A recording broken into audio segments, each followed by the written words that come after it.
ក្នុងអំឡុងពេលសង្គ្រាមបានផ្ទុះឡើងបណ្ដាឲ្យលំនៅឋានបែកបាក់នឹងបន្សល់ទោលក្មេងកំព្រាអនាថាជាច្រើនសានម៉ៅក៏ជាក្មេងម្នាក់ក្នុងចំណោមក្មេងដែលត្រូវរងគ្រោះដែរដំបូងឡើយសានម៉ៅក៏មានសំណាងដែរគាត់ក៏មានជីវិតគ្រួសារដ៏រីករាយនិងពេញលេញដូចកុមាររតីទៀតដែរសេចក្តីស្រឡាញ់របស់ម្ដាយម្នាក់ស្រាប់តែយន្តហោះចម្បាំងជាច្រើនគ្រឿងសំឡេងបន្លឺឡើងភ្លាមជីវិតសានម៉ៅនឹងម្ដាយនៅក្នុងភ្លើងដ៏ក្តៅគគុកម្ដាយរបស់គេបានបាត់បង់ជីវិតនៅក្នុងជីវិតដ៏រីករាយរបស់ពួកគេបានឈានដល់ទីបញ្ចប់ហើយបន្ទាប់មកផ្លូវថ្នល់ក៏កាន់តែមានសភាពកុមារអនាថាម្នាក់សម្លឹងមើលកូនជើងតូចនៅតាមដងផ្លូវតូចមួយក្បាលដែលស្ថិតនៅក្នុងដៃម្ដាយរបស់វាកូនមាន់បានលាក់ខ្លួននៅពីក្រោយម្ដាយភាពកក់ក្ដៅនៅក្រោមស្លាបជាពេលវេលានៃភាពឯករាជ្យឯកោនិងភាពអស់សង្ឃឹមបានទុះឡើងវានៅក្នុងចិត្តខ្ញុំវាជាចុងរដូវស្លឹកឈើជ្រុះហើយខ្យល់រដូវស្លឹកឈើជ្រុះដ៏ស្ងាត់ជ្រងនឹងក្នុងទៀតគឺអាប់អួរនិងស្នាដដែលទន់ខ្សោយមិនដឹងថាត្រូវទៅណាពីទីនេះគាត់បានព្យាយាមរកដៃរបស់អ្នកជាមួយគ្នាដើម្បីទទួលបានភាពក្តៅប្រៀបដូចដំណក់ទឹកមួយដំណក់នៅក្នុងជីចាប់ទេភ្នែករបស់គាត់ត្រូវបានទាញទំខាងយ៉ាងលឿនជុតឆាកនេះពិតជាតាក់ទាញណាស់មនុស្សម្នាក់អាចមើលឃើញឆ្កែតូចបានលះបង់គ្រប់យ៉ាងចង់អប់ក្រសោបក្នុងដៃម្ដាយការអប់នៅទីបញ្ចប់នៅតែឯកោនៅខាងក្រៅអ្វីដែលសានម៉ៅបានឃើញនៅចំពោះមុខការយកចិត្តដូច្នេះគាត់ស្រាលលើកកូនឆ្កែថ្នមចង់ប្រើឆ្អឹងស្គមរបស់គាត់រាងកាយផ្ដល់ឲ្យកូនឆ្កែកុំដៅបន្តិចប៉ុន្តែម្ដាយឆ្កែគិតថាគាត់នឹងទៅធ្វើបាបកូនខ្លួនឯងក្រោកឡើងវាបានហោះយ៉ាងព្រៃផ្សៃឆ្ពោះទៅកាន់សានម៉ៅភ័យខ្លាចខ្លាំងណាស់រហូតដល់រត់ចេញឲ្យឡាយឆ្កែនៅពីក្រោយពួកគេបានដេញតាមពួកគេដោយជាសំណាងល្អសានម៉ៅបានឡើងដើមឈើមួយពួកគេបានរត់គេចខ្លួនដោយឡើងលើដើមឈើវាជាក្រុមហន្តរាយមួយមើលសត្វស្លាបហើយយ៉ាងព្រៃផ្សៃនៅក្រោមដើមឈើឆ្កែលឿងធំសានម៉ៅខ្លាចណាស់គាត់អង្គុយលើដើមឈើធំហើយយំសោកសៅភ្នែកហូរចុះមកលើមុខខ្ញុំមិនដែលនឹកស្មានថាវានឹងបានស្រក់លើក្អែកនៅលើដងខ្លួនរបស់គាត់តាក់ទងនឹងភ្ញៀវដែលមិនបានអញ្ជើញនេះមេក្អែកបានចាត់វិធានការភ្លាមការបណ្ដេញចេញដែលត្រូវបានដឹកនាំទៅសានម៉ៅតែសាហាវនឹងនៅក្នុងភាពពពនោះសានម៉ៅបានធ្លាក់ពីលើដើមឈើគាត់បានដួលហើយធ្លាក់មកចំកណ្ដាលជាសំណាងល្អទន្លេនោះគ្រាន់តែហៀរចេញប៉ុណ្ណោះពីលើជង្គង់បន្ទាប់មកសានម៉ៅបានអូសរាងកាយដែលហត់នឿយបានដើរឆ្ពោះទៅច្រាំងទៅចុះនៅពេលនេះឆ្កែលឿងធំសានម៉ៅនៅតែព្រុសយ៉ាងខ្លាំងនៅលើច្រាំងការខកចិត្តបានប្រែក្លាយទៅជាកំហឹងដោយកំហឹងខ្លាំងពេកគាត់ក៏រើសដំថ្មនៅខាងក្នុងដោយមិនស្ទាក់ស្ទើរដេកបានគប់មកលើឆ្កែពណ៌លឿងធំនោះថ្មនេះត្រង់ឥតខ្ចោះវាបានបុកច្រមុះឆ្កែលឿងធំនៅលើដីដាំរាបាបដែលខឹងសម្បាឆ្កែនោះបានស្ទុះមករកគាត់ភ្លាមសានម៉ៅបានរត់គេចខ្លួនម្ដងទៀតសេងបានធ្លាក់ចូលទៅក្នុងទឹកជ្រៅគាត់បានតស៊ូយ៉ាងអស់សង្ឃឹមនៅក្នុងជាសំណាងល្អអ្នកនេសាទម្នាក់បុរសចំណាស់បានរកឃើញវាទាន់ពេលដោយធ្វើដូច្នេះគាត់បានជិះវៀងសពនាដការកាត់ឡើងនៃបន្ទាប់មកបុរសចំណាស់បានយកសានម៉ៅខ្ញុំបានយកវាមកផ្ទះហើយវាមិនត្រឹមតែផ្ដល់ឲ្យបានប្រូទៅជាសម្លៀកបំពាក់ស្អាតគេក៏បានរៀបចំអាហារដ៏ឈ្ងុយឆ្ងាញ់សម្រាប់ពេលល្ងាចសម្លឹងមើលអាហារឆ្ងាញ់នៅលើតុអាហារនោះសានម៉ៅហាក់ដូចជាមានអ្វីមួយដែលត្រូវនិយាយស៊ីត្រូវបានបញ្ចុះបញ្ចូលដោយបុរសចំណាស់បន្ទាប់មកគាត់បានញ៉ាំអាហាររបស់គាត់យ៉ាងឆ្អែតឆ្ងាញ់គេចាប់ផ្ដើមញ៉ាំវាហើយរបៀបដែលពួកគេបុរសចំណាស់នោះទោះសម្ដេចឡើងមែនភ្លាមនោះសានម៉ៅបានបង្ហាញការឈឺចាប់ទឹកមុខឈឺចាប់របស់បុរសចំណាស់គាត់បានប្រញាប់ទៅពិនិត្យមើលហើយបានឃើញថាវាជាបន្ទាប់ពីឆ្អឹងត្រីជាប់ហើយលោកតាបានចាប់បានយកចេញសម្រាប់សានម៉ៅឆ្អឹងត្រីមួយជាប់ក្នុងបំពង់របស់ខ្ញុំនៅល្ងាចនោះជីតានិងចៅប្រុសបានអង្គុយតោះនិយាយគ្នាដោយស្មោះស្ម័គ្រដោយសម្លឹងមើលមនុស្សចិត្តល្អនៅពីលោកខ្ញុំតានិងសានម៉ៅ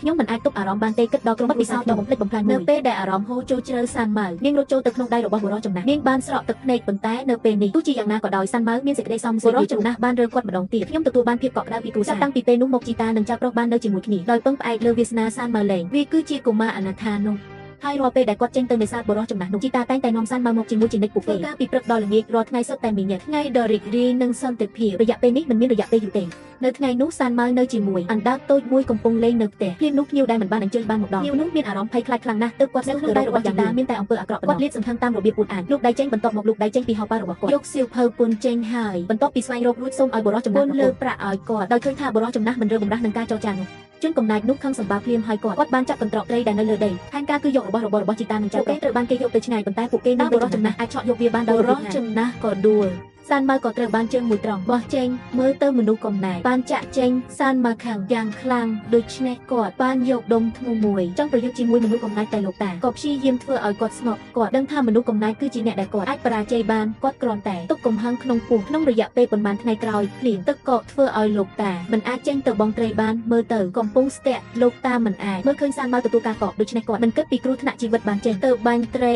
សានម៉ៅតែអាចរងចាំយ៉ាងច្របូកច្របល់នៅពេលភ្លៀងធ្លាក់ច្រើនឡើងសានម៉ៅកាន់តែបារម្ភអំពីសុវត្ថិភាពរបស់លោកតាចាប់អារម្មណ៍យ៉ាងចៃដន្យឲ្យមានមុខមួយហូរតាមទឹកមកសានម៉ៅមានអារម្មណ៍ឈឺចាប់ដូច្នេះគាត់បានប្រញាប់យកមុខឡើងពេលដែលបានបញ្ជាក់ថាវាជាមុខរបស់លោកតាក្រោយនេះគាត់បានរត់ទៅក្បែរទឹកគិតថាលោកតាអាចមានគ្រោះថ្នាក់សានម៉ៅមិនអាចជួយបាននឹងអង្គុយនៅលើដីបន្ទាប់មកបានសំបីតែសូរសំឡេងឈឺចាប់ភ្លៀងឈានចេញពីមេឃសានម៉ៅក៏បានឆ្លងកាត់យប់មួយដ៏លំបាកនៅល្ងាចគាត់លើកក្បាលមើលទៅទឹកមិនយូរក៏មានមនុស្សម្នាក់ជិះទូកមើលទៅកាន់ស្រមោលដែលគាត់ស្គាល់សានម៉ៅរីករាយរត់ទៅបន្ទាប់មកបានអបលោកតាយ៉ាងណែនដោយសេចក្តីសប្បាយបន្ទាប់ពីថ្ងៃនោះចៅនឹងតានឹងបានរស់នៅជីវិតដ៏ស្ងប់ស្ងាត់ម្ដងទៀតនៅថ្ងៃនេះសានម៉ៅនឹងតាបានចូលរួមចាប់ត្រីធំមួយប៉ុន្តែពេលពួកគេស្ថិតក្នុងសេចក្តីរីករាយក្បែរទឹកមានក្រុមទាហានមួយក្រុមមកពួកគេបង្ហាញឲ្យតាដើម្បីជួយឲ្យឆ្លងទឹកប៉ុន្តែតាឡើងក្បាលទៅវិញនៅជាយ៉ាងទៀតក៏មានសំឡេងហៅមកដឹងថាជាក្រុមទាហានមួយផ្សេងទៀតកំពុងហៅពួកគេក៏បានដាក់សំណាងដូចគ្នានៅពេលដែលមិនដឹងធ្វើម្ដេចអ្នកទាំងពីរនេះកាន់តែ មិនដឹងថាគួរតែទៅគេណាប្រើកំភ្លើងបាញ់លោកតាបានចាក់ចេញពីពិភពលោកនេះធ្វើឲ្យសាន់ម៉ៅកំព្រាសាជាថ្មី មានអារម្មណ៍ម្ដេចដែរបងប្អូនពេលដែលមើលរឿងនេះតើអ្នកចង់ឲ្យកូនប្រុសឬបងប្អូនយើងមានវាសនាដូចសានម៉ៅឬទេខ្ញុំចង់សូមបងប្អូនពីចំណុចទី1សូមកុំផុសរូបឬវីដេអូយោធាឬសម្ភាសឹកឲ្យស្ត្រូវឃើញព្រោះគេមានផ្កាយរណបនិងកម្មវិធី scan មើលដឹងពេលនេះមិនមែនពេលត្រូវអួតឬពេលចង់ល្បីទេព្រោះវានាំទុកស្លាប់មនុស្សច្រើនណាស់ព្រោះភាពចង់ល្បីរបស់យើងមួយផ្លេក ទី2បងប្អូនទាហានដែលទៅប្រយុទ្ធនៅជួរកុំអាលខរិឆាតសួរពេលនេះឬផុសអ្វីតាក់ទងនឹងការស្លាប់របស់ទាហានខ្ញុំយល់ពីការឈឺចាប់បងប្អូនតែពេលនេះស្ទ្រុំដល់មុខផ្ទះហើយមកដល់លើផ្ទះហើយមិនមែនជាពេលត្រូវសេតឬដ្រាម៉ាទេគឺពេលត្រូវសម្លៀងចិត្តសម្លៀងកាយដើម្បីការពារប្រពន្ធកូនបងប្អូនឪពុកម្ដាយយើងនិងប្រទេសជាតិយើងទាំងមូលកំពុងត្រូវការយើងពេលដែលយើងផុសសេតផុសដ្រាម៉ាទៅមិនខុសពីបំបាក់ទឹកចិត្តតបយើងលើកទឹកចិត្តតបស្រូវខ្ញុំសូមចិត្តណាបងប្អូន កងទ័ពទាំងអស់អ្វីទៅជាសេចក្តីស្លាប់បើយើងទាំងអស់គ្នាគិតថាសេចក្តីខ្លាំងជាងនោះគឺសេចក្តីស្លាប់ហើយភាពកំសាន្តដែលកើតឡើងមាននៅក្នុងសមរភូមិក៏ជាសេចក្តីស្លាប់ផងដែរបើយើងមិនដោយឲ្យសេចក្តីប្រមាថម្ដាយរបស់យើងទាំងអស់គ្នាហើយនៅទុកជីវិតឲ្យគេទៅទៀតយើងត្រូវយកក្បាលរបស់វាដាក់ដល់បាតជើងរបស់ម្ដាយយើងបើយើងបោះក្រោយនោះយើងទទួលសេចក្តីស្លាប់យើងត្រូវតែជំនះលើសេចក្តីស្លាប់ទាំងអស់នោះគ្មានអ្នកណាអាចប៉ះពាល់មេត្តានិងមេត្តារបស់យើងបានទេយើងត្រូវតែឲ្យពួកវាសមកវិញអ្វីដែលបាត់បង់ទៅវិញ